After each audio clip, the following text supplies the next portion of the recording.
Tonight we begin with an ultimatum that American intelligence officials had long predicted, that British security services had carefully tracked, and that NATO's war planners had quietly prepared contingencies for.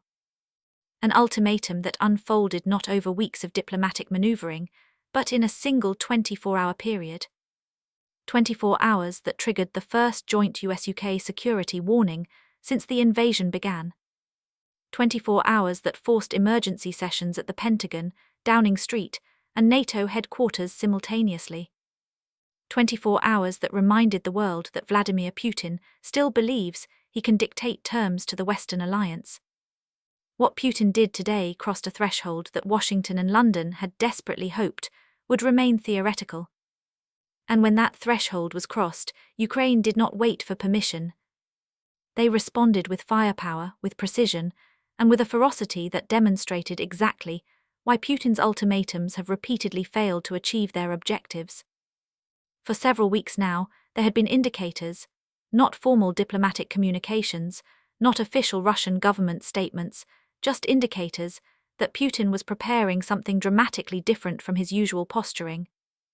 Putin has been confrontational, yes, but he has been calculatedly confrontational in his approach to Western powers. His demands have followed a certain rhythm, a predictability, almost a theatrical quality. But what set off alarm bells in Washington and London this week was that the predictability disappeared entirely. Intelligence analysts who monitor Kremlin behavior know the warning signs.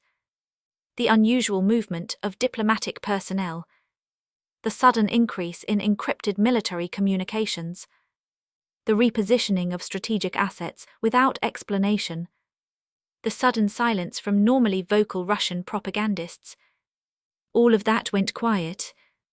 And whenever Putin goes quiet, it means something significant is about to happen. For months, Western intelligence services have been watching Putin probe the boundaries of what the alliance will tolerate. Each probe has been met with response. Each escalation has been answered with consequences. But the pattern of action and reaction created a dangerous familiarity, a sense that both sides understood the rules of this particular game. This week, Putin decided to change the rules entirely. He issued not a threat, not a warning, but an ultimatum. And ultimatums, by their very nature, demand a different kind of response. Early this morning, American and British intelligence agencies detected what they described as a fundamental shift in Russian diplomatic posture, including demands that had not been formally articulated since the earliest days of the invasion. These are the kinds of ultimatums that Putin only issues when he is signaling something very specific. A major military escalation, a test of Western cohesion, or a desperate attempt to freeze the conflict on terms favorable to Moscow. Intelligence analysts didn't know which category this fell into, or whether it fell into all three categories simultaneously. But what they did know was that Putin was changing his strategic approach. And when a nuclear-armed adversary shifts strategy without diplomatic warning, even by the smallest degree, every intelligence agency in the Western world goes to heightened alert. Putin's ultimatum, delivered through official Russian government channels, was remarkable in its specificity. He demanded an immediate halt to Western weapons shipments to Ukraine. He demanded an end to Ukrainian strikes on Russian territory. He demanded that NATO publicly commit to never admitting Ukraine as a member.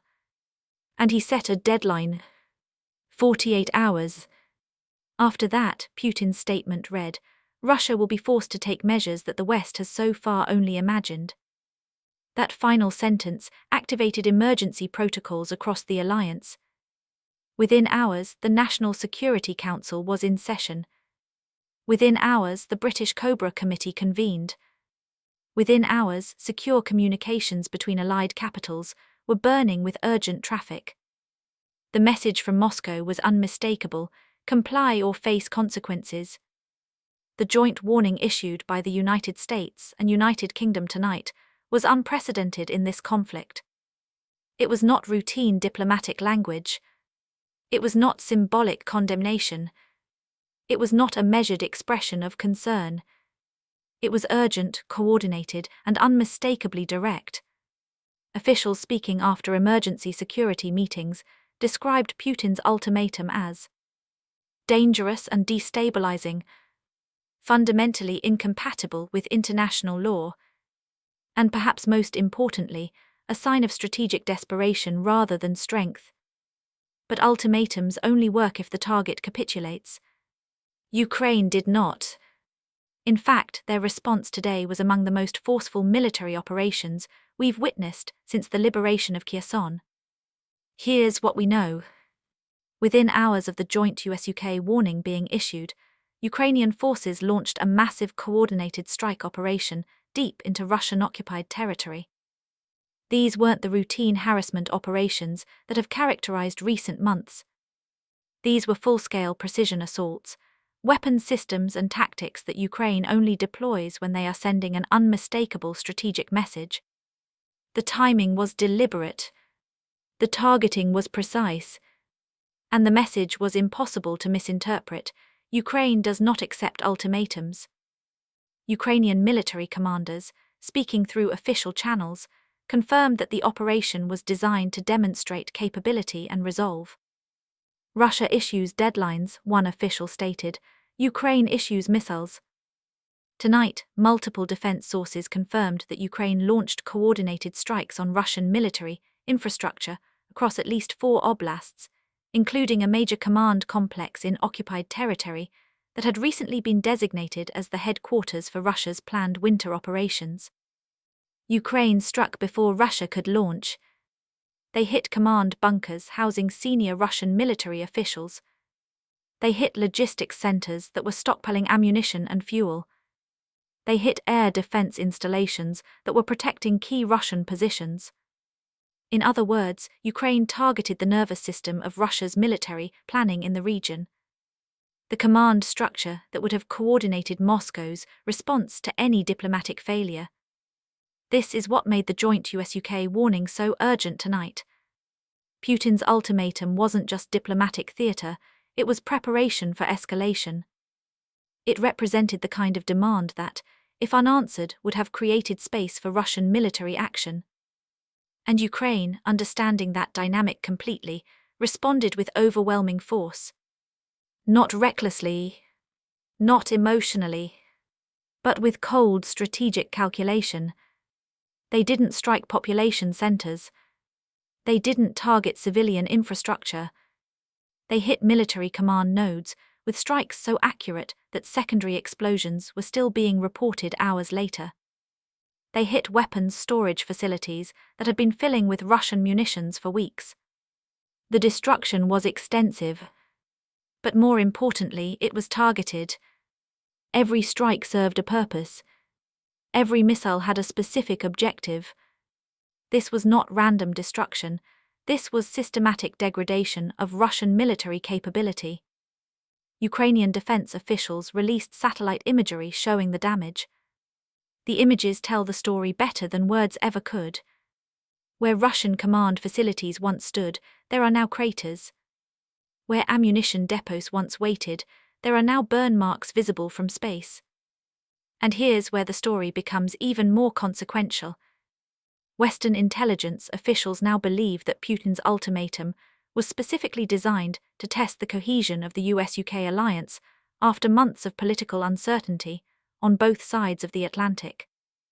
Putin wanted to see whether Washington would hesitate, whether London would reconsider, whether the special relationship would crack under the pressure of nuclear-backed demands.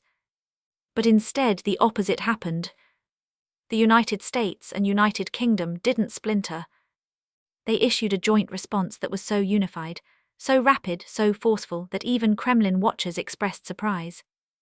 You don't get the Kremlin's attention easily. But today, the Western alliance did. Defense analysts speaking with international media under condition of anonymity described Putin's ultimatum as coercive diplomacy, an attempt to achieve through threats what Russia has failed to achieve through military force. But Ukraine proved today that coercion requires fear. And Ukraine is not afraid. Their strikes were not only militarily devastating, they were coordinated so precisely with the joint US-UK statement that they appeared to be part of a unified Western response. That coordination matters because it shows something crucial about the state of the alliance. It shows that the United States, the United Kingdom, and Ukraine are operating in strategic harmony. It shows that intelligence is being shared in real time. It shows that military planning is being conducted jointly. And it shows that Putin's attempts to divide the alliance have failed completely. As reports continued coming in throughout the evening, we learned more about the extraordinary scale of Ukraine's forceful response. Ukrainian Air Force assets carried out strikes on at least 8 separate military targets, forcing the evacuation of Russian command personnel from positions across the southern front. Ukrainian missile forces targeted radar installations and communication nodes that had been upgraded in the last month with advanced Russian equipment. Ukrainian special operations, units operating deep behind enemy lines, reportedly destroyed fuel depots critical to Russian armored operations. Ukrainian drone swarms overwhelmed Russian air defenses in multiple sectors simultaneously. This wasn't just retaliation. This wasn't just a symbolic gesture. This was strategic dominance demonstrated in real time. This was battlefield initiative seized at the exact moment when Russia expected capitulation. And battlefield initiative is the one thing Russia has struggled to maintain since the failed drive on Kiev. For every ultimatum Putin has issued, Ukraine has answered with military action. For every deadline Moscow has set, Kiev has responded with destruction. For every threat of consequences, Ukraine has delivered consequences of its own. The pattern is unmistakable, and it is a pattern that Putin has been unable to break despite 3 years of trying. Remember, Putin thought ultimatums would work in the opening days of this war. He thought demands backed by military force would bring Ukraine to the negotiating table within days. He thought the threat of destruction would be enough to achieve his objectives without fighting. He thought the West would urge compromise rather than risk escalation. But tonight the exact opposite is happening. Ukraine is striking harder than at any point in recent months. The United States and United Kingdom are standing together with unprecedented unity. NATO's eastern flank is more fortified than at any point since the Cold War. And Putin's ultimatums are being answered not with negotiation, but with cruise missiles impacting Russian military targets. This is not what the Kremlin planned. This is not what Russian strategic doctrine anticipated. This is the opposite of everything Putin was told would happen when he launched this war. And based on the intelligence we're seeing tonight, Moscow is genuinely uncertain about what comes next. What makes this moment so dangerous and so illuminating is that Putin's ultimatum happened at a time when he is under extraordinary pressure from multiple directions. Russian military hardliners want total escalation and general mobilization. Russian oligarchs want the sanctions regime to end before their remaining assets are seized. Russian families want their sons and husbands to come home alive. Russian propagandists want victories to broadcast instead of defeats to explain. Putin is attempting to balance these competing demands while fighting a war that has gone catastrophically wrong from its very first day. And when leaders in that position issue ultimatums, they're not operating from strength. They're operating from desperation. They're operating from isolation. They're operating from a position where all the conventional options have failed and only threats remain. Tonight's ultimatum should be understood in that context. This is not a confident leader dictating terms from a position of dominance.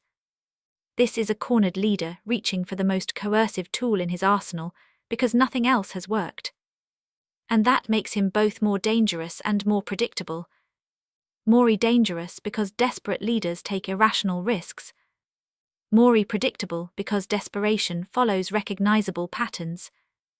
The joint US-UK warning, now circulating through every diplomatic channel in the world, was specifically designed to signal that the Western alliance will not be coerced by ultimatums.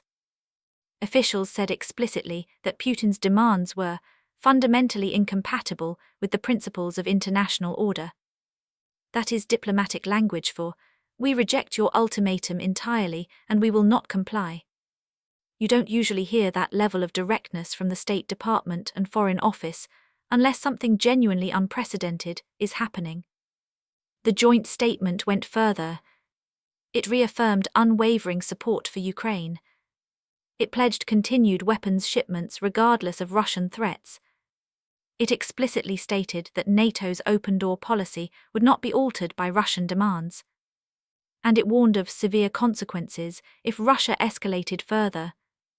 Behind closed doors, we're told that emergency consultations are ongoing between Washington, London, and other NATO capitals. The goal is clear: maintain absolute unity in the face of Russian coercion. Putin has spent years trying to divide the Western alliance. Tonight, his ultimatum appears to have achieved the opposite. Meanwhile, Ukraine's President Volodymyr Zelensky addressed his nation and the world in a powerful, defiant speech tonight.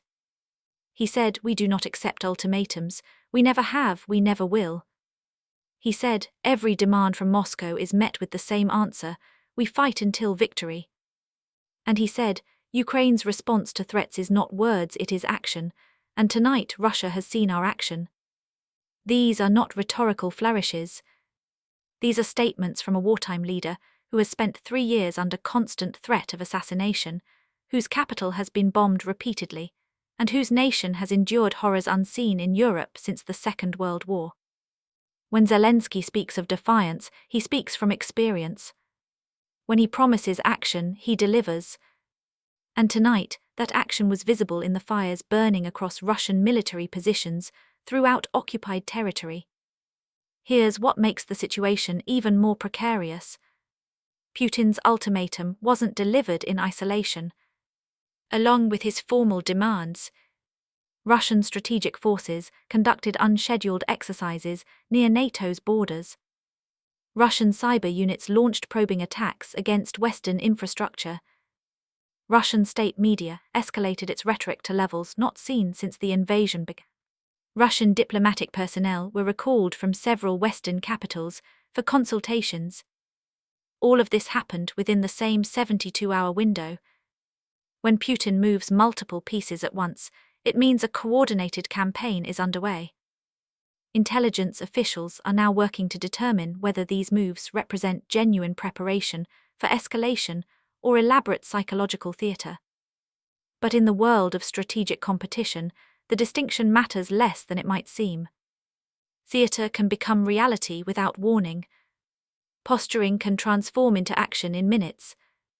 And the margin for miscalculation is dangerously thin. This is what makes the current moment so critical. Not because war between Russia and NATO is imminent, but because the conditions Putin is creating make accidents and misunderstandings far more likely. Intelligence analysts are now considering several possibilities for what comes next. One is that Putin is preparing a major winter offensive and using his ultimatum to deter Western interference during the critical opening phase. Another is that Putin is attempting to create domestic justification for further mobilization by portraying Russia as facing existential threats from the West.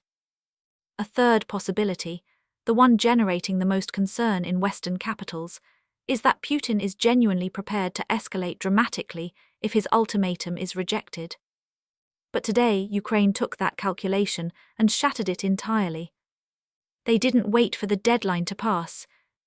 They didn't engage in diplomatic back and forth. They didn't give Moscow time to control the narrative. They struck. And in doing so, they demonstrated that ultimatums will not freeze the battlefield. If anything, they will accelerate Ukrainian military operations. What we're watching now is a test of resolve unlike any we've seen in this conflict. Putin wants to see whether ultimatums can accomplish what his military has failed to achieve. Ukraine wants to demonstrate that threats will never work against a nation fighting for survival. The United States wants to maintain alliance unity while preventing catastrophic escalation. And the United Kingdom wants to prove that the special relationship remains the foundation of Western security. These objectives are not always perfectly compatible.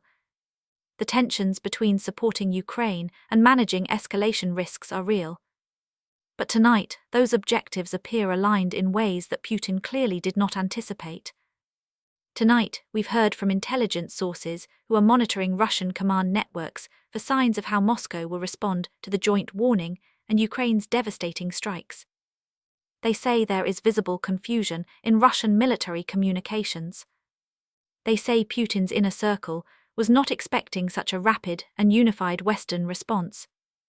And they say the ultimatum was almost certainly part of a broader strategy, intended to create fear and hesitation in Western capitals before a planned winter offensive.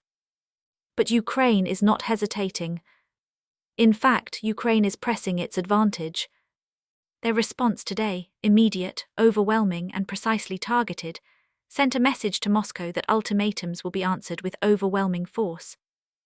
And it sent a message to Washington and London that their weapons and their support are being used to devastating effect. More importantly, it sent a message to the Russian people. A message that says, your leaders promised victory, what they have delivered is endless war, and no amount of ultimatums will change that reality. That message may prove to be the most significant of all. As the night continues, we expect more details to emerge about what exactly Putin hoped to achieve with his ultimatum.